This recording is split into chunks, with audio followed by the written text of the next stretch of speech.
I just had the experience of reading about my own death.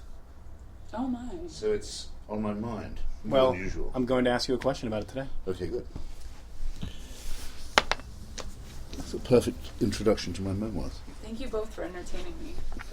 Please. Okay. In somewhat of a surprise, Ron Paul won the straw man poll at CPAC last week. He has said about the United States foreign policy, "I believe our founding fathers had it right when they argued for peace and commerce between nations and against entangling political and military alliances.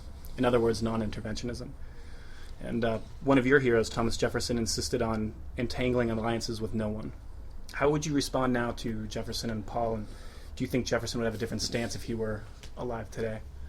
No, I'm with Jefferson on that, though not with Mr. Paul, or what I imagine his interpretation of that would be, because Jefferson was anything but an isolationist. Jefferson actually believed the United States should be an empire.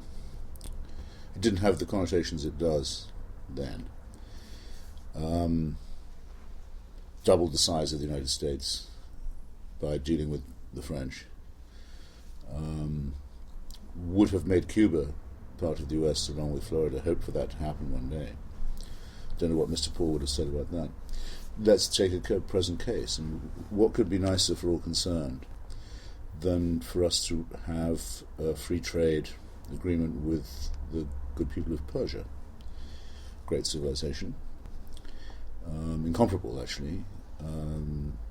Tremendous resources, highly intelligent people, completely locked out of the world by a fetid theocracy that won't allow normal relations to be resumed really with any country, not just the United States, because of its ideology, because it would rather go for a warfare policy, bankrupt its people, leave them open to the next catastrophic earthquake, which is going to be in Tehran, does nothing to earthquake-proof the country, builds nuclear facilities underground, makes irrational attacks on what I would call, there's no need for the prefix Western, civilization.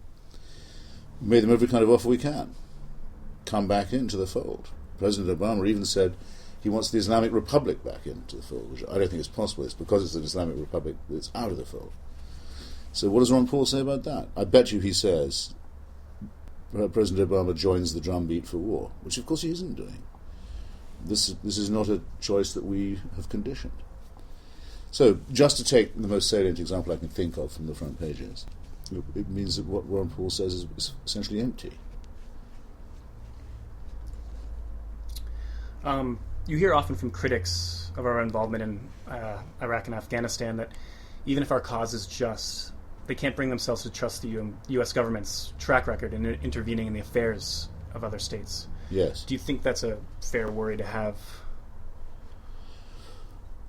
Yeah, I have to say in some ways I do think that, because the United States has a tendency to think short-term.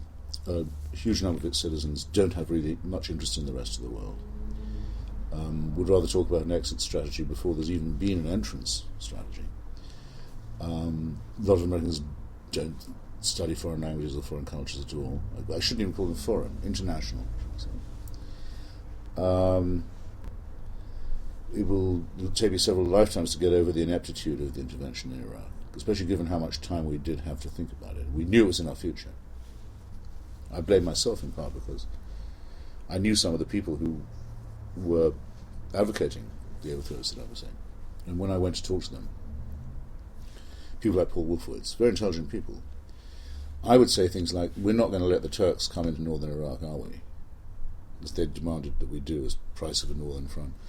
We're not going to sell out the aspirations of the Iraqi Kurds for self-determination in order to just reproduce a Sunni minority regime. Got quite good answers to all that. What I should have been asking was, does the Army Corps of Engineers know how to turn on the power in Baghdad?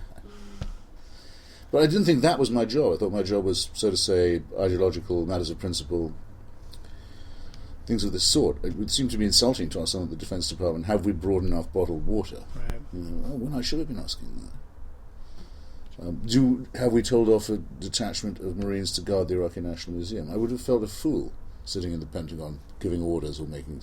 But I should have done. Or somebody fucking well should have done. And so that's a very sobering experience. So that's the long answer to the short question. Yeah, I mean, we ought to be very aware of our cultural limitations.